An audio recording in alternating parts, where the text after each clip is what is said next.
The fateful morning and the mysterious letter. The dust from the morning stampede still hung in the air like a ghost reluctant to leave, drifting in slow, golden swirls across the sprawling front yard of the Whitmore ranch. Marcus Whitmore stood on the wraparound porch, boots polished to a shine so perfect they caught the late morning sun, a reflection of the man himself, meticulous, calculated, and fully in command of his world. The porch boards creaked softly beneath his weight as he shifted eyes fixed on the lone envelope in his hand. The paper was thick, the kind that suggested care and deliberation. The handwriting curved, deliberate strokes of faded ink spelled his name with an intimacy that made him uneasy. In the world Marcus had built for himself, there were few surprises.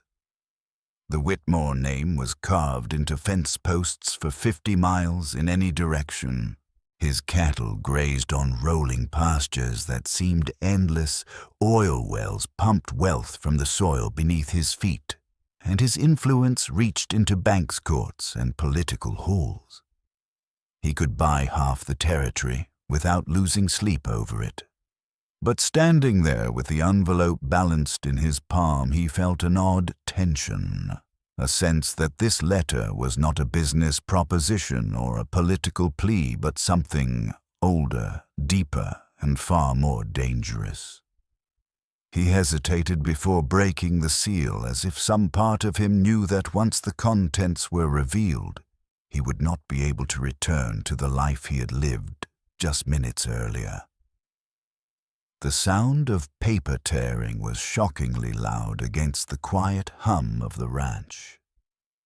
From inside, the scent of fresh coffee drifted out, mingling with the faint smell of leather and dust. A normal day on the Whitmore ranch, but Marcus understood instantly that this was no ordinary moment. The envelope felt heavier now, as though it carried not just words, but the weight of choices yet to be made. Inside was not the formal correspondence he might have expected, but something startlingly personal. And the moment his eyes fell on it, the pulse in his neck quickened. The tintype photograph in Sarah May's eyes. It was a tintype photograph, small, worn at the edges, the image softened by time and repeated handling. The black and white tones gave it an almost ghostly quality, as though it were not simply capturing a face, but a fragment of a soul. And in that face Marcus found something he could not name. She was young, perhaps in her early 20s. Her dark eyes seemed to carry secrets, the kind that no amount of questioning could unravel.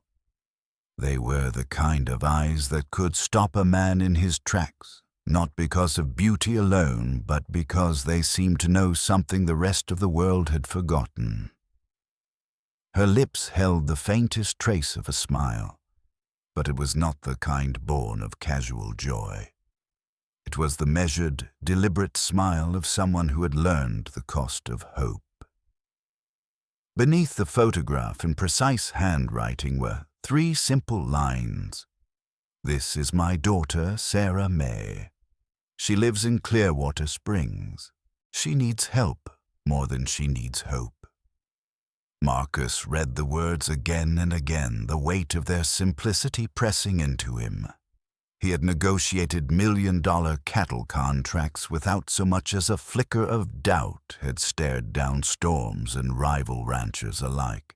But the combination of that photograph and those lines did something to him no market fluctuation ever had. It unsettled him. He realized, with a pang, both familiar and foreign, that this was not just a request. It was a summons. And it was aimed not at the man of wealth and power who stood on the Whitmore porch, but at some younger version of himself he thought had long been buried under the layers of privilege and control. The letter's origins and the debt of honor. The letter had come from a woman Marcus had never met, though her name struck a faint echo in his memory. someone his late mother had once spoken of years ago in the quiet tone reserved for debts that could not be repaid in coin. The writer claimed to have been a close friend of his mother, tied to her by a winter 20 years past, so brutal it carved its mark into the lives of everyone it touched. Marcus read on. The woman explained that during that winter, when entire families froze in their beds and food was worth more than gold, his mother had been stranded in the wilderness, pregnant and alone. It had been Sarah May's mother who saved her life, took her in, fed her, and sheltered her till she was strong enough to travel again. The letter called it a debt of honor, one that could not be measured in money or land. And now, decades later, Sarah, May, daughter of the woman who had once held his mother's life in her hands, was in need. Not of charity, the letter stressed, but of help. Real help. The kind that could not be purchased with a single check. Marcus was no stranger to obligations, but this was different. This wasn't about ranch contracts or alliances, it was personal. It had roots that reached into a past he'd barely known and now seemed to demand his attention. Without pausing to question the wisdom of it, he made his decision. By sundown, he had ordered his best horse readied, packed enough provisions for a month, and given instructions to his foreman in the tone of a man who understood he might not return. For most men, 300 miles of rough terrain, unpredictable weather, and dangerous passes would have been enough to reconsider. For Marcus Whitmore, it was simply the road between him and a promise his family owed. The departure and the journey through the wilds. The decision was made before the sun had touched the horizon. Marcus rose before dawn, the ranch still wrapped in the silver-gray quiet of early morning. He saddled his best horse, a black stallion named Kestrel, whose strength and endurance had been proven on countless drives.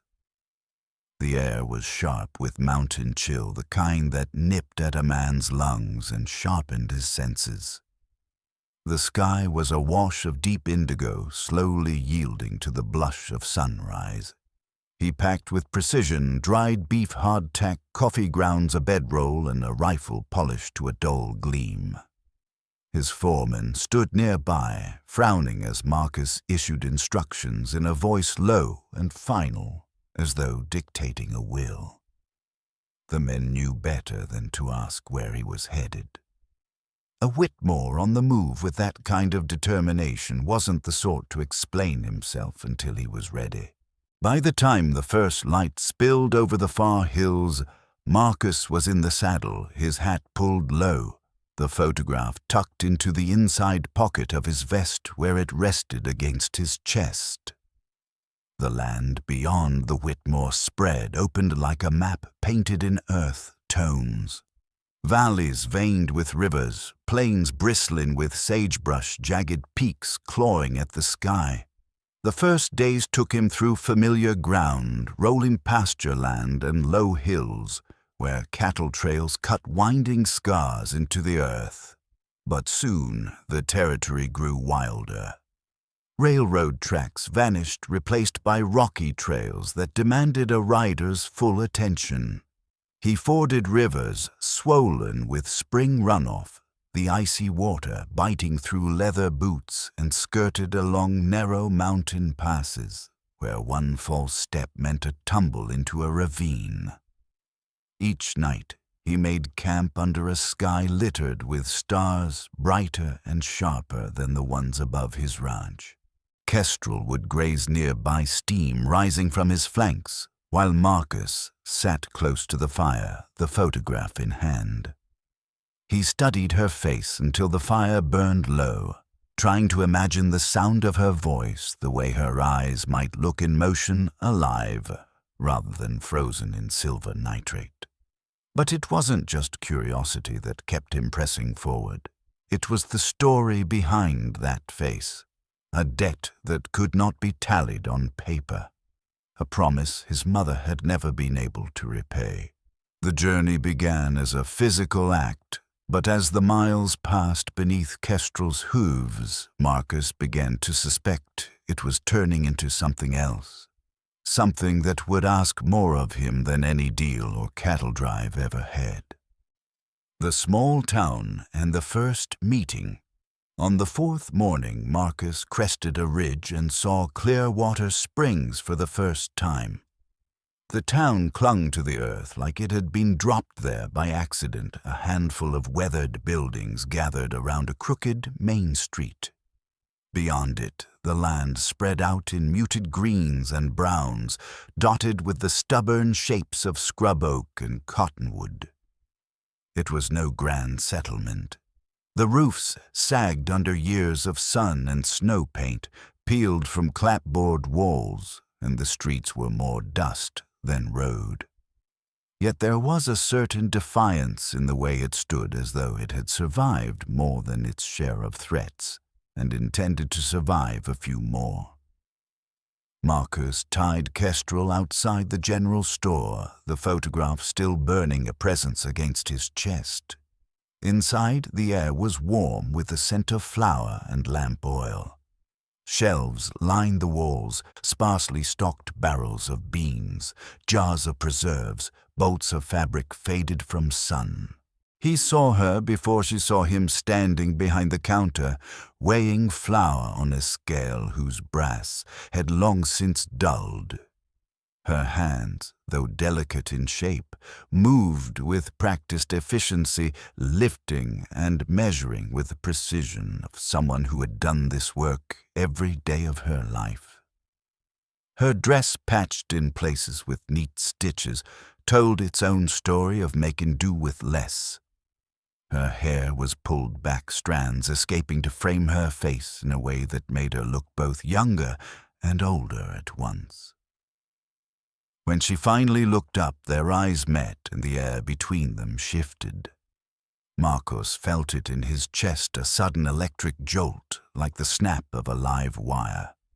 Her gaze was steady, unflinching, and far sharper than he'd expected. "You must be Sarah May," he said, his voice softened by something even he didn't recognize. She studied him for a long moment, taking in his fine clothes, his confident stance, the way he seemed to fill the doorway. Then her lips curved, not in welcome, but in something closer to a challenge. "And you must be the rich cowboy who thinks 300 miles makes him entitled to whatever he wants." The conversation that shook his expectations. Her words hit harder than any fist Marcus had taken in his younger days. He had imagined many versions of this meeting: gratitude, perhaps relief, maybe even admiration for the distance he had traveled. But not this. Not the cool dismissal of a woman who measured worth by something other than wealth or effort alone. He reached into his pocket and pulled out the letter, unfolding it carefully. "I came because of your mother," he said, "because of what she did for mine. Because sometimes debts run deeper than money, and sometimes the only way to repay kindness is with kindness." Sarah May didn't move from behind the counter. She set down the sack of flour, dusting her hands on her apron. Her eyes were unreadable, but they held his without wavering. "If you want to help me, Mr. Whitmore," she said slowly, "then you'll have to prove your heart traveled those 300 miles along with your body." Marcus blinked. And how exactly does a man prove that? A shadow of a smile crossed her lips, one part challenge, one part invitation. By understanding that help doesn't mean sweeping in to fix everything. It means standing alongside us, learning what we actually need before deciding how to give it. The general store seemed to hold its breath.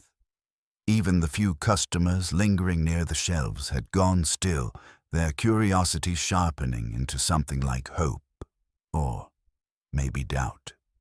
Marcus realized then that the journey he had thought was over had barely begun. The ledger and the unusual proposal. Sarah May reached beneath the counter without breaking eye contact, her fingers curling around something heavy and worn. She drew it out slowly, a ledger bound in faded brown leather, its corners softened by years of handling. The binding had been repaired with string knotted in a way that spoke of stubborn determination to hold it together long after it should have fallen apart. She laid it on the counter between them, opening to a page lined with neat columns of names and numbers. The ink had faded in places, the handwriting cramped but precise. "This," she said, her voice steady as the real weight this town carries. Marcus leaned in, scanning the entries. 43 names, each tied to a det flower medicine fabric coal. Next to each name was a sum that to a man like him was laughably small. But here, in Clearwater Springs, those numbers represented choices no one should have to make, whether to feed children or pay the store, whether to mend clothes or buy medicine for the sick. "I could pay this," Marcus said, without thinking, his mind already calculating the sum and the ease with which he could erase it. Sarah's eyes hardened, not with anger, but with something fiercer. "That's exactly what you won't do." He straightened, taken aback. "You're telling me you don't want these debts cleared, I'm telling you," she said, closing the ledger with a soft thud that seemed louder than any gunshot, "that this isn't a fire to be doused with cash. If you pay it off, nothing changes. The debts will return. The people will still be at the mercy of whoever owns this store, and right now that's the bank." Marcus frowned, uncertain. "Then what are you asking?" "I'm asking you," Sarah said, her voice low, but carrying through the store, "to roll up those expensive sleeves and get your hands dirty. Help us find a way to survive without needing your rescue in the first place." The words landed in him like stones sinking into deep water. He had come prepared to be the answer, the hero. She was telling him that heroism here meant becoming a partner instead of a savior, and that he realized was far more dangerous. The request to stay. Sarah pushed the ledger aside and leaned against the counter, studying him as though she could see the gears turning in his head. "You want to help Mr. Whitmore stay?" Marcus blinked. "Stay for how long?" "As long as it takes to understand this place," she replied. "To learn why Mrs. Henderson hasn't eaten a full meal since her husband died in the mine collapse. To see why our school hasn't had new books in 2 years. To understand why the doctor's hands shake so badly he can barely stitch a wound anymore." Her words painted pictures in his mind, each one sharper than the last. He saw a widow sewing by candlelight while children went hungry, a schoolhouse full of eager eyes, staring at pages too worn to read a doctor's trembling hands hovering over a patient. "You think you can fix things with money," Sarah continued. "But money won't teach you what it feels like to go without. It won't show you how to make people rich in pride and opportunity, instead of in coins they can't hold on to." The store had grown silent around them, customers pretending to browse but clearly listening. Marcus felt the weight of their gazes, as if they were all silently measuring whether this rich cowboy could be shaped into someone worth trusting.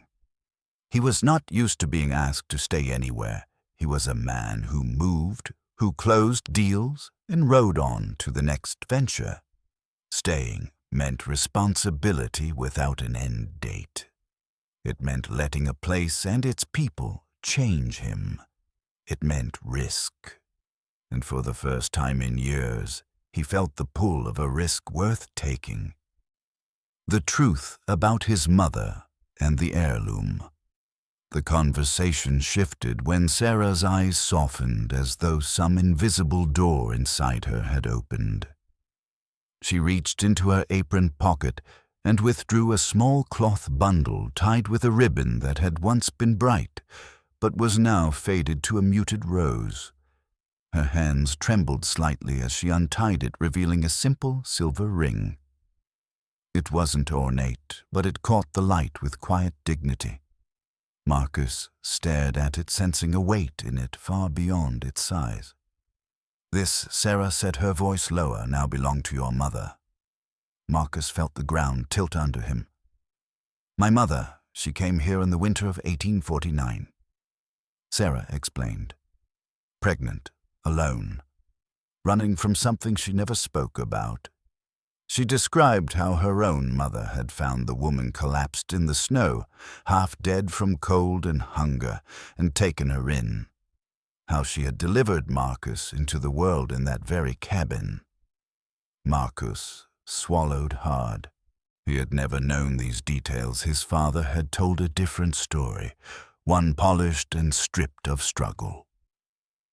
Sarah continued, "When your father came for her with gold and men to take her back, my mother gave her a choice. Go with him to the safety and wealth he offered, or stay here free but uncertain and take this ring as a promise of her own path." Marcus's voice was barely a whisper. "She stayed," Sarah nodded, "for 3 days, until fever took her. Before she died, she made my mother promise that when her son was grown, he would be told the truth and given the same choice. The ring lay between them, now a bridge across 20 years of hidden history. And Marcus understood with a sudden clarity that made his chest ache that his journey had never been just about Sarah May. It had been leading him here to this moment to decide what kind of man he truly was. The tragedy and the final promise. Marcus stared at the silver ring resting between them, its surface worn smooth by years of use and careful keeping. The weight of it was heavier than its size should allow, as if it carried every moment of sacrifice and choice that had passed through the women who had worn it. Sarah May's voice softened, but her words landed with the precision of a hammer strike. 3 days after she chose the ring, Sarah said quietly, "Your mother died." The air in the general store seemed to collapse into silence. Marcus felt his chest tighten and ache deep and unfamiliar, like a bruise blooming behind his ribs. "Fever," Sarah continued, her gaze dropping to her hands. "It came fast, like it sometimes does after childbirth. There was nothing my mother could do. She kept her comfortable, stayed by her side until the end. And just before she passed, she made my mother swear something." Marcus leaned forward, his voice barely more than a whisper. "What promise? That when you were grown, when you were old enough to choose for yourself, you would be told the truth. That you would know your mother chose freedom over comfort, dignity over safety. That she chose the harder road because it was the only one that let her keep her soul intact." Sarah's eyes found his then, and Marcus was startled to see something fierce in them, not pity, not sympathy, but a demand that he see this moment for what it was. And she wanted you to be given the same choice she was given. Not just in words, but in actions that would prove the kind of man you are. The ring on the counter seemed to glow in the lamplight, a bridge between past and present. Marcus realized with a jolt that this wasn't simply about Sarah May's need. This was about his own inheritance, not of wealth, but of a test left unfinished. And the only way to honor it was to decide what his life was truly worth. The moment of decision. The store felt smaller now, the walls pressing inward as Marcus considered the path before him. 2 roads. One led back to the Whitmore ranch, to the life of wealth and influence. He had mastered a life where his decisions bent the world to his will. The other was undefined, messy, fraught with uncertainty. He picked up the ring, turning it slowly in his fingers. "If I take this," he said, "what does it mean?" Sarah's lips curved into something between a smile and a challenge. "It means you stay. It means you choose this town, these people, and you use what you've been given not to rescue them, but to walk beside them as they rescue themselves. It means you belong here, not as the man with the biggest purse, but as the man willing to work with his own hands to learn what this place needs from the inside out." "And if I don't take it?" Marcus asked, though he could feel the answer already pressing against his bones. "Then you ride back to your ranch," Sarah said simply. "You live your comfortable life, and someday you find another woman who'll take your money and pretend gratitude is love. But you'll always wonder what might have happened if you'd been brave enough to choose the harder path." The silence between them stretched thick with the weight of futures unchosen. Marcus closed his fist around the ring. The metal was warm from her touch, and it felt like holding a piece of the truth itself. "I take it," he said, the words ringing out with a certainty that surprised even him. "Not because I think I deserve you, but because I want to learn what love looks like when it's not built on what a man owns." Sarah's eyes softened, but she only said, "Then prove it." The railroad company threat. Marcus had barely begun to settle into Clearwater Springs when the first test of his resolve arrived. It came in the form of a rider from the east, bringing word that the railroad company planned to buy up every piece of property in town. Their offer was generous enough to tempt any sensible man: cash for land promises of progress, the chance to start fresh elsewhere. But Marcus could already see the other side of the bargain. If the deal went through, Clearwater Springs would vanish. In its place would be a depot town built for cattle shipments, saloons, gambling halls, a transient population that cared nothing for roots or neighbors. The community Sarah May had fought to protect would be swallowed whole. Marcus found her at the schoolhouse, teaching a roomful of children whose ages spanned nearly a decade. She looked up from a chalkboard filled with arithmetic problems when he stepped inside, her expression immediately sharpening. "You've heard?" she asked. "I've heard," Marcus replied, "and I think this is where we find out whether this town decides its own future or lets someone else decide it for them." Sarah dismissed the children for an early recess. "What are you suggesting?" "A town meeting," Marcus said. "Everyone hears the offer, understands exactly what they're giving up and what they're getting, and then they decide together." That evening, the church filled with families whose faces reflected a mix of hope and fear. The railroad man spoke first, painting a picture of prosperity, better wages, new businesses, more opportunities than the town had ever seen. When he finished, the room was heavy with silence. Then Sarah stood, her voice clear and measured. "He talks about prosperity, but not the cost of it. He doesn't tell you what we'll lose when our neighbors become strangers and our children grow up in a place where money matters more than trust. We can't pretend pride will feed us, but we also can't sell our souls for a quick profit." Murmurs rippled through the pews. Marcus knew this was only the beginning. The real challenge lay in offering a third way, one that wouldn't come easy, but might just save everything they'd come to value. The town meeting and the third option. The railroad man's words still hung in the air like dust after a hard ride, visible, clinging, refusing to settle.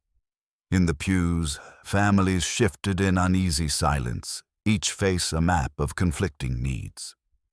Marcus could see it, the way calloused hands tightened on hat brims, the sidelong glances between husbands and wives, the quiet math of what enough money could mean in a place where winters bit deep and work was never certain.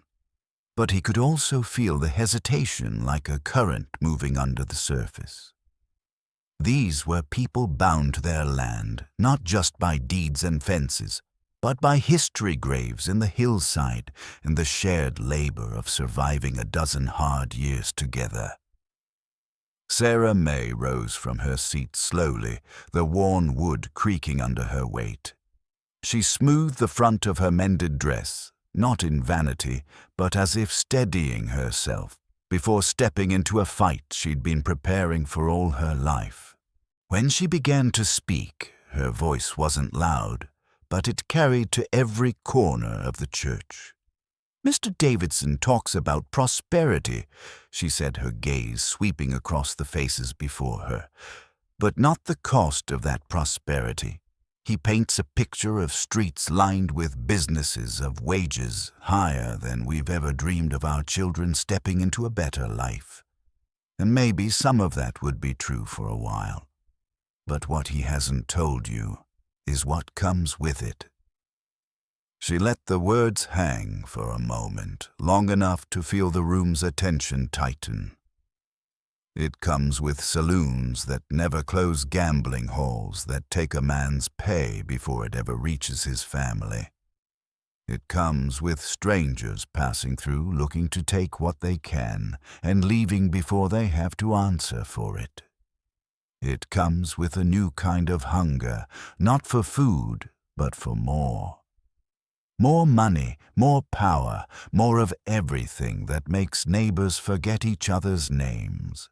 A low murmur moved through the pews, and Marcus saw heads nodding, others frowning, still weighing.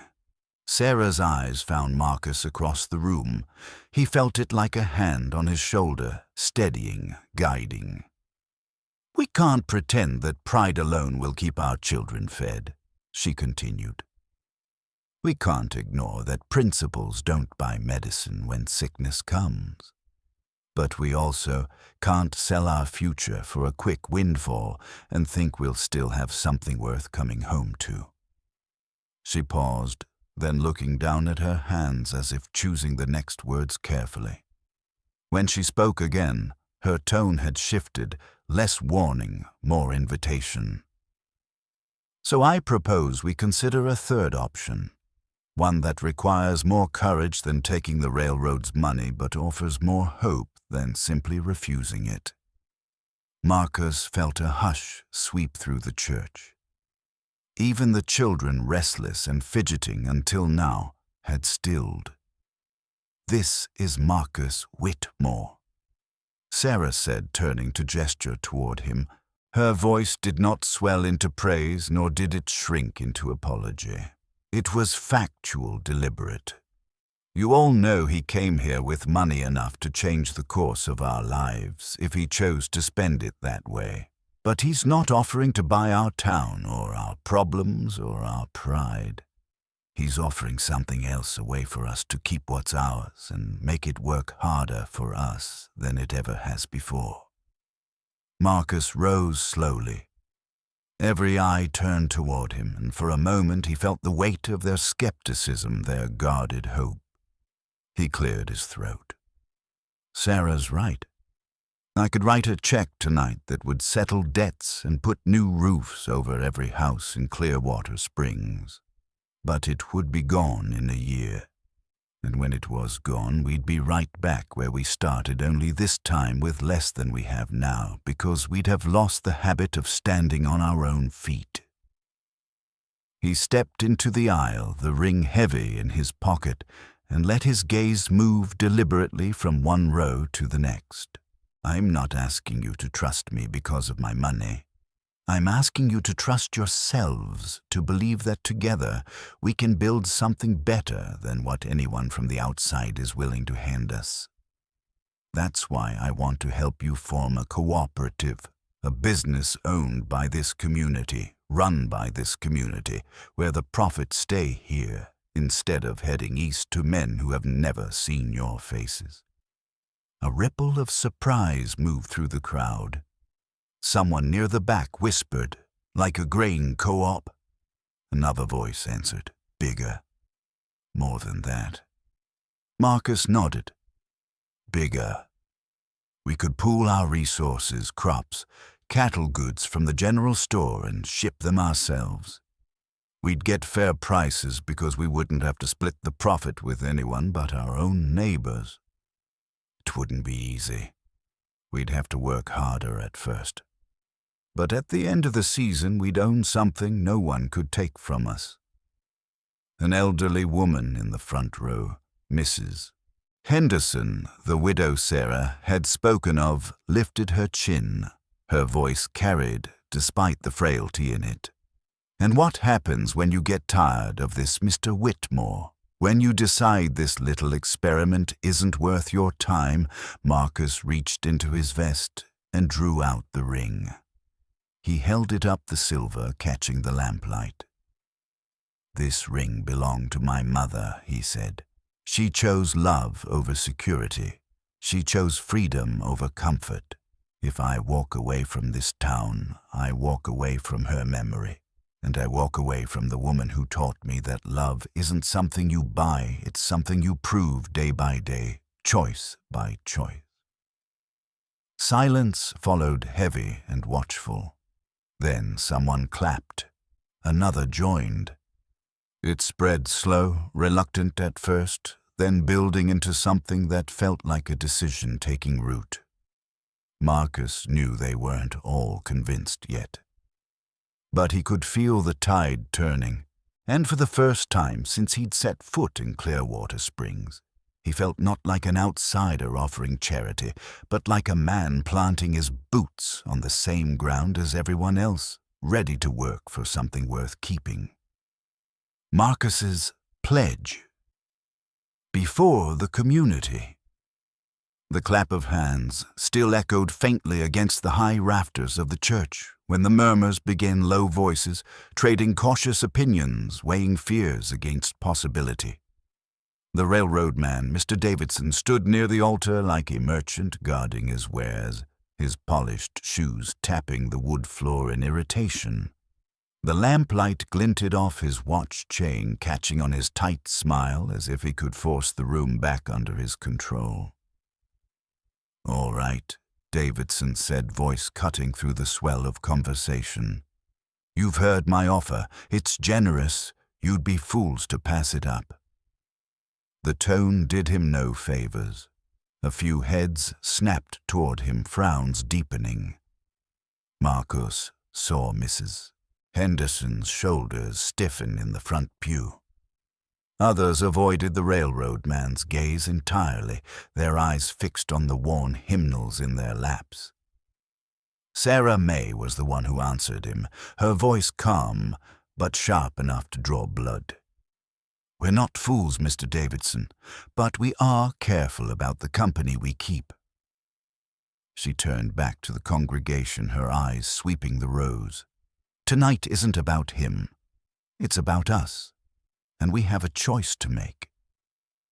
Marcus stepped forward, feeling the weight of the ring in his pocket like a heartbeat.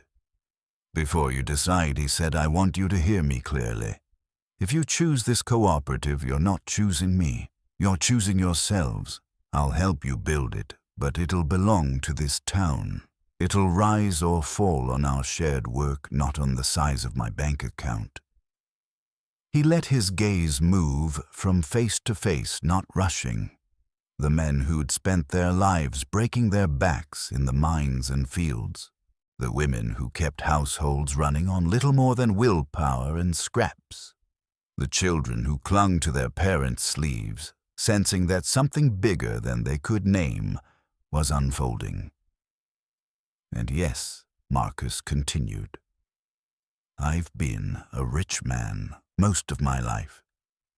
I know what some of you are thinking, that I'll get tired of this, that I'll ride away when it stops being interesting, that I'll go back to my comfortable life and leave you holding the pieces." From the front row, Mrs. Henderson spoke again, her voice steady despite the tremor of age. "That's exactly what I'm thinking." Marcus reached into his pocket and brought out the ring, the lamplight caught on the silver flashing like a signal. "This belonged to my mother. She came here to Clearwater Springs 20 years ago. She was given a choice return to a life of wealth and safety, or stay here and fight for something she could call her own. She chose to stay. 3 days later, she died. But before she did, she made your Sarah's mother promise that I'd be given the same choice when I was grown." The room was still. Even Davidson's impatient foot-tapping had stopped. "I came here thinking this was about paying a debt," Marcus said, his voice dropping into something quieter, more dangerous in its honesty. "But I see now it's about keeping a promise, not just to my mother, to every person in this room who's ever been told they can't change their fate. I won't walk away. Because if I do, I break faith with her, with Sarah May, and with myself." He placed the ring on the altar, not offering it to anyone in particular, but setting it where every eye could see it. "So here's my pledge. I'll put in my share. I'll work alongside you. I'll use every skill, every connection, every bit of influence I've got to help this town keep its soul intact. But I will never own it." A low rumble moved through the pews. Not quite applause, not quite words. Something older than both the sound of people leaning toward a decision. Sarah stepped beside him. "Let's put it to a vote." The method was simple. Each head of household raised a hand for the choice they believed in. One by one, hands lifted, not all, but enough to see a pattern forming. Davidson's expression grew tighter with each arm that stayed in the air. When the counting was done, the result was decisive. 37 families in favor of building the cooperative, 6 in favor of selling. Davidson snapped his watch shut with a metallic click. "You'll regret this," he said, his voice clipped, but there was no real power behind it now. He gathered his briefcase and left without looking back, his footsteps sharp against the church floor. When the door shut behind him, the tension in the room loosened all at once, replaced by something almost fragile relief mingled with the dawning awareness of how much work lay ahead.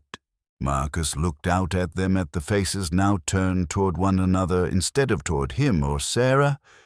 They weren't waiting for orders. They were talking already, discussing how to start, who could offer what skills each could bring.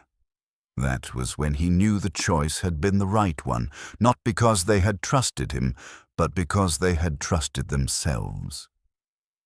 And in that moment, standing in the flickering light of oil lamps, Marcus felt something shift inside. It wasn't the triumph of a deal closed or the satisfaction of a victory won. It was quieter, deeper, the knowledge that for once the success of a venture wasn't measured in his gain, but in what they would build together. Got it? I'll now expand. Points 1520 to 800 words each, keeping the cinematic emotional tone and following the structure we've built so far. This section covers Marcus selling his ranch, learning the rhythms of Clearwater Springs, his proposal to Sarah, the early years of marriage, the news of his father's death, and the beginning of a very different kind of inheritance. 15. Marcus sells the ranch and begins a new life. The morning after the vote, Marcus rose before the sun. The town still slept, the air cool and damp from a night of rain, but his mind was already clear on what needed to be done. He walked the muddy street to the telegraph office, his boots sinking slightly in the softened earth. Inside, the operator, half awake and smelling faintly of pipe tobacco, looked up in surprise when Marcus dictated his message. Sell half the cattle. Convert East pasture to sharecrop farms. Put main house and remaining land on the market. Stop. The words were plain, but the meaning was seismic. For decades, the Whitmore Ranch had been synonymous with control, land, cattle, water rights. Selling it was like tearing the name off a map. But Marcus no longer measured his worth in acreage or herd counts. He kept enough from the sale to buy a modest house on the edge of Clearwater Springs, a weathered structure with peeling paint and a front porch that creaked under his weight. It was nothing like the sprawling ranch house he had left behind, but when he stood on that porch, he could see the schoolhouse, the church, the main street, all within walking distance. The heart of the community was now within reach. And then came the work. Marcus's hands, once smooth from a life of delegation, began to harden. He repaired fences with splintered wood and stubborn nails. He learned to milk a cow without spooking her. He mended wagon wheels alongside the town blacksmith, his shoulders aching from swinging the hammer. Sarah never stepped in to make the tasks easier. She knew that honest labor wasn't just about the work, it was about shaping the man who did it. The townspeople watched him at first with polite suspicion, waiting to see if this was just a rich man's diversion. But each day he returned, each callous and bruise earned in their service chipped away at the distance between him and them. By the time autumn came, Marcus had stopped introducing himself as Whitmore. Around here he was just Marcus, one of their own. A proposal by the Creek 6, months after he had walked into the general store for the first time. Marcus found himself standing by the creek that ran behind the schoolhouse.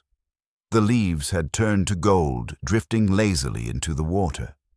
It was the same spot where he and Sarah often met at day's end to talk about the co-op's progress, about stubborn fence posts, about what might come next for the town.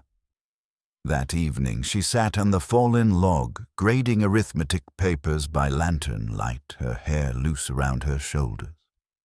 The sight of her there calm, steady her focus entirely on the work in her hands, tightened something in his chest.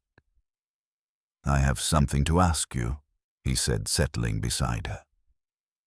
She looked up, smiling faintly. "I thought you might." He reached into his vest and pulled out the ring. It was no longer bright, the silver dulled and warm from months of being carried close to his heart.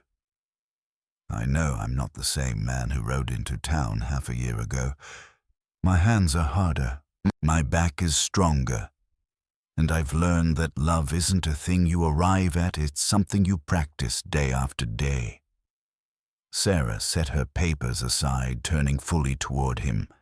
He took a breath. "So I'm not asking you to marry me because I think I've proven myself. I'm asking because I want to spend the rest of my life proving it, in all the small ways that matter." Her fingers brushed his cheek, tracing the lines the past months had carved into his face. "You rode 300 miles thinking you'd rescue me," she said softly. "But you stayed 6 months and let me rescue you instead." She took the ring, held it to the lantern light, and slipped it onto her finger. "The answer is yes. Marcus Whitmore. Not because you've proven yourself, but because you understand what still needs proving. Early years of marriage and their first child.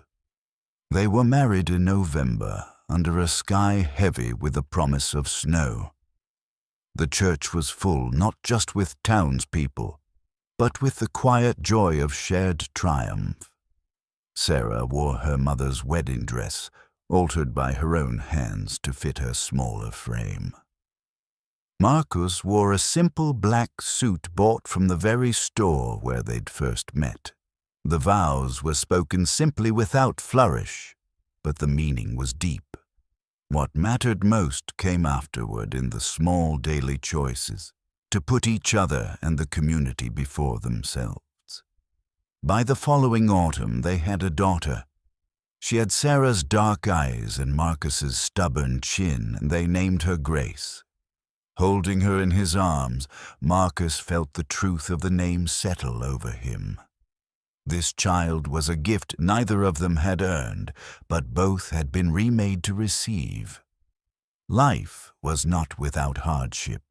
The cooperative had its struggles, bad harvests, disputes over profit shares, the constant push to improve the school and keep the doctor supplied.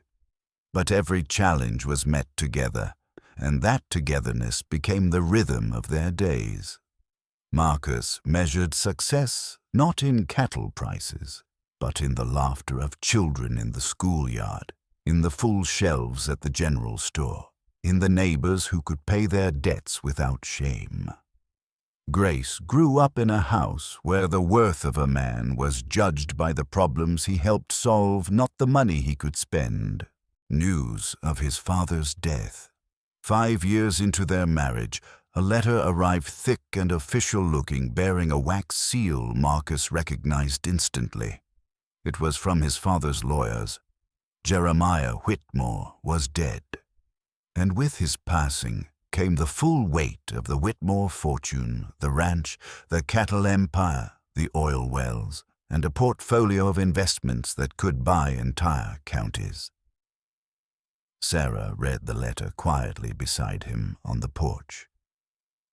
"What will you do?" she asked, though her voice carried the faint trace of someone who already knew. Marcus folded the paper, his face unreadable for a long moment. "I'll accept it," he said finally.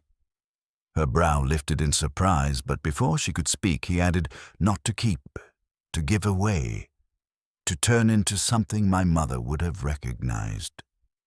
It was the start of another kind of work, unraveling an empire built on control and turning it into something that would set people free. The dismantling of the Whitmore empire. Over the next year, Marcus worked with lawyers, accountants, and notably several of the same ranch hands and stewards who had once answered to his father. The Whitmore ranch was divided among the families who had worked it. The oil wells sold and the profits used to build schools and hospitals in places progress had forgotten. Investments were liquidated into a foundation for opportunity seed money for those with nothing but grit and ideas. It was exhausting, contentious work. Some beneficiaries resisted not trusting the change. Others wept openly at the chance to own the land they had once only worked. Through it all, Marcus kept the ring close, a reminder of the promise that had started all this, a new kind of legacy. Their second child was born during this transformation, a son named Samuel after Sarah's father. Where Grace had her mother's quiet watchfulness, Samuel was all restless energy, forever exploring, forever in motion. One evening, while Samuel slept in Marcus's arms and Grace built towers from wooden blocks at their feet, Sarah asked him quietly, "Do you ever wonder what would have happened if that photograph had never reached you?" Marcus smiled faintly. "The choice would have found me in another form, because some decisions aren't about circumstances. They're about who you are when everything else is stripped away." Outside Clearwater, springs glowed in the lamplight, a town that had chosen the harder road and made it home. Marcus knew now that this was his inheritance, not the wealth his father had left, but the life he had built here, rooted in love, shaped by service. 10 years later, the anniversary. Gift.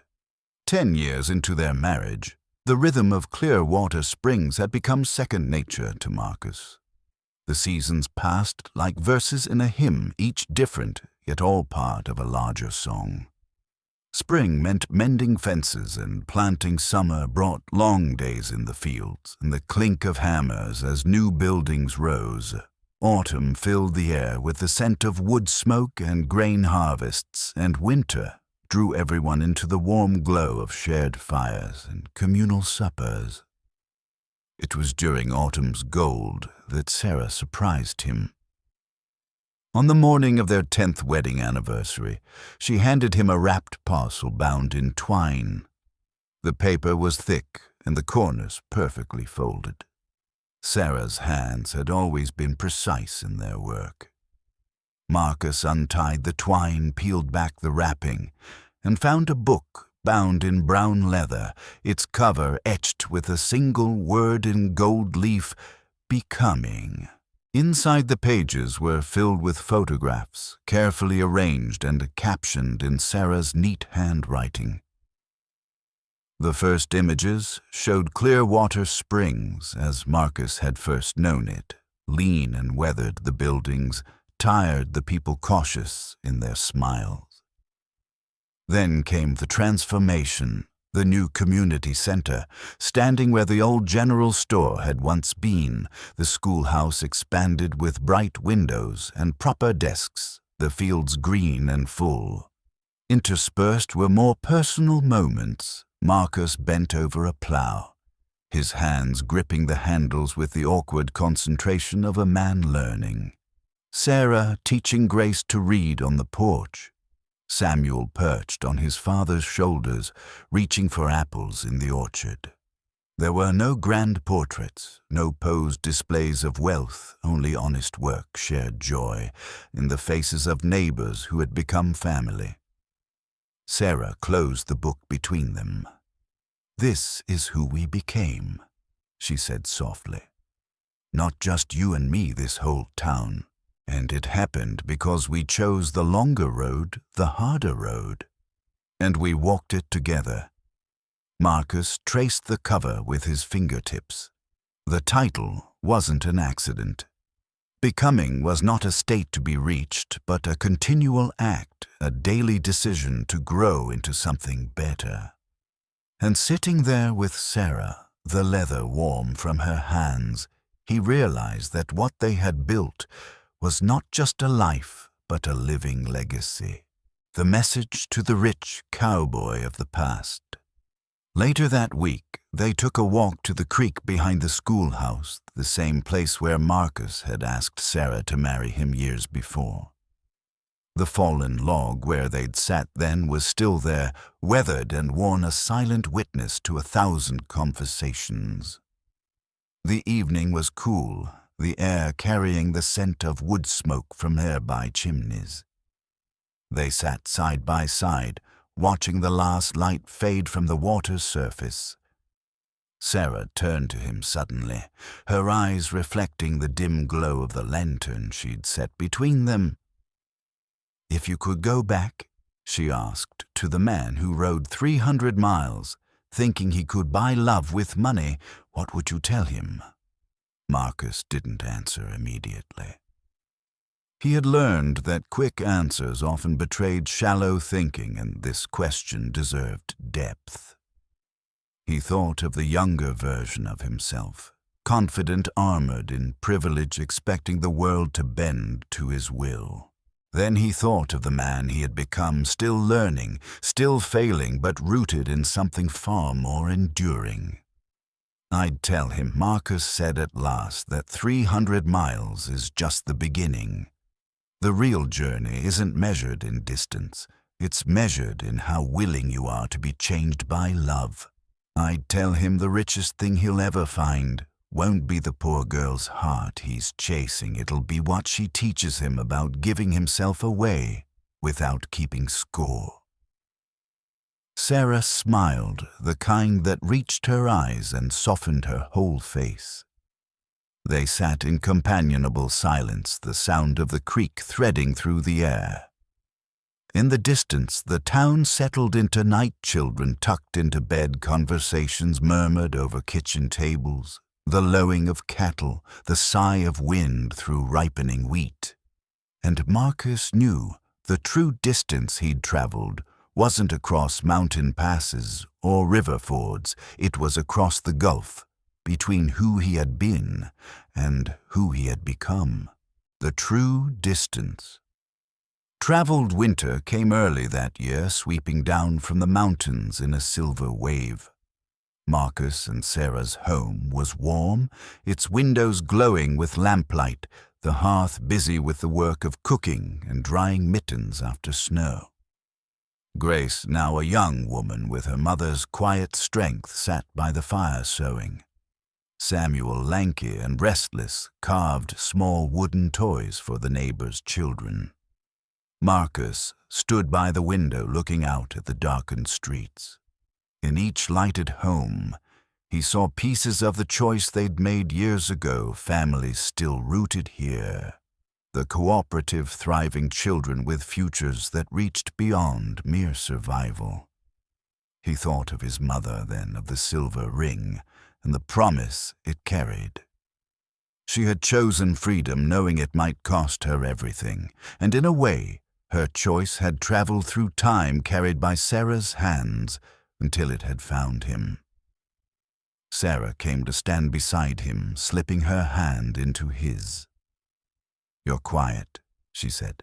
"Just thinking," Marcus replied, about how the greatest reply we ever gave wasn't in words. It was in living the answer every day. She leaned her head against his shoulder. That's the thing about the right choice. It doesn't end when you make it. It keeps unfolding. Outside, the snow continued to fall soft and steady, laying a clean white quilt over the town. Inside, Marcus felt the certainty of something rare, that the journey was still ongoing and always would be. The 300 miles that had once seemed such a great distance had turned out to be the smallest part of it. The true road stretched on into the years ahead, paved with the daily quiet work of love for Sarah, for their children, for the community that had reshaped him. And as long as he drew breath, Marcus knew he would keep walking it. The road that never ends. Snow lay thick on the rooftops of Clearwater Springs, muting the world into a quiet that felt almost sacred. The streets, once rutted with mud and wagon tracks, were now clean white ribbons under the moonlight. Lanterns glowed in the windows of the homes Marcus had come to know as well as his own, each a small beacon in the dark, each a reminder of the life this town had chosen to keep for itself. Inside his modest house at the edge of town, Marcus stood by the window, a mug of coffee warming his hands. The years had carved lines into his face, but they were the kind that came from laughter as much as hardship. Behind him, the low murmur of conversation filled the room. Sarah discussing planting schedules with Grace, now a young woman with her mother's calm eyes. Samuel whittling a toy horse from a block of pine, his restless energy tempered by the focus of his hands. Marcus's gaze drifted to the silver ring on Sarah's finger, worn smooth by years of work and weather. It caught the light as she reached across the table, and he thought again of the day he had first seen it resting on the counter between them, a challenge, a promise, and a choice, all bound into one. That ring had led him down a road he hadn't known he was seeking, and the truth was, the road hadn't ended. He thought of his mother, her courage to walk away from the safety of wealth for the uncertainty of freedom.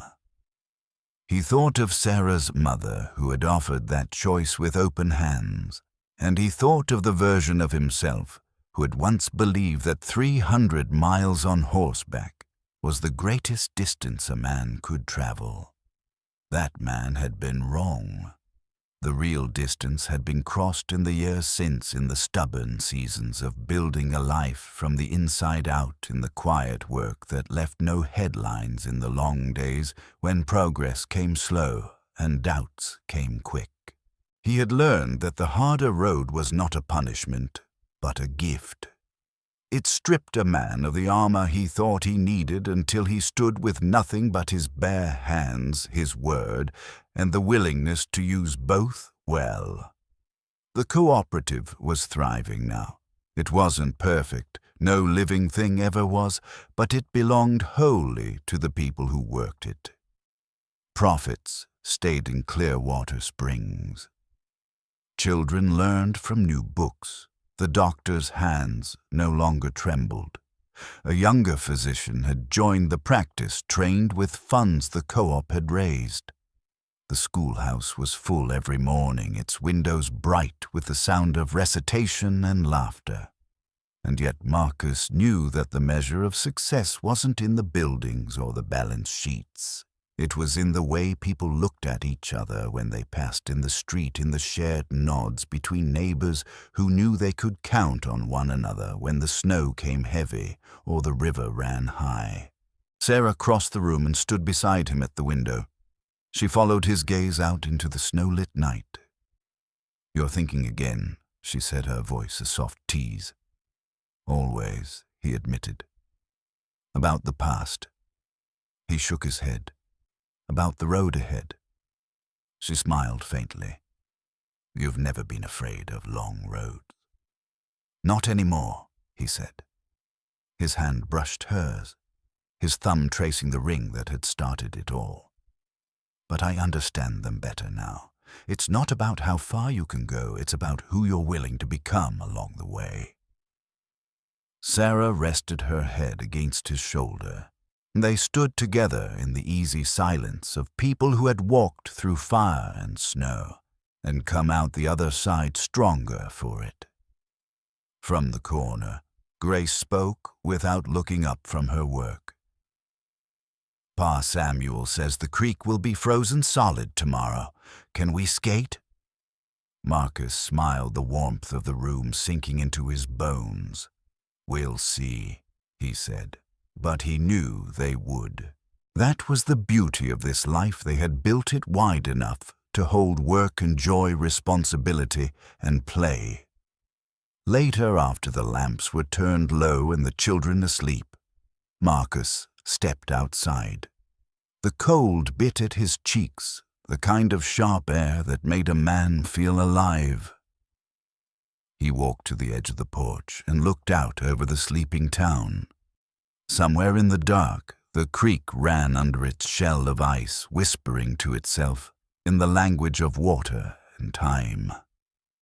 He thought again of that first ride, of the photograph tucked against his chest of the woman in the general store who had measured him with her eyes, and found him lacking, and then slowly found him worth the risk. The wind shifted, carrying the scent of wood smoke and snow. In it, Marcus almost thought he could hear his mother's voice, not in words, but in the quiet satisfaction of a promise kept. She had chosen freedom. He had chosen to stay. And together, across the span of 2 decades and more than 1,000 small decisions, they had built something no money could buy. The road would go on. There would be more seasons, more challenges, more moments that asked for courage. But now, Marcus knew he would walk it, ride it, work it, for as long as love asked him to, because 300 miles had only been the first step. And the rest of the journey, the real journey, was still ahead.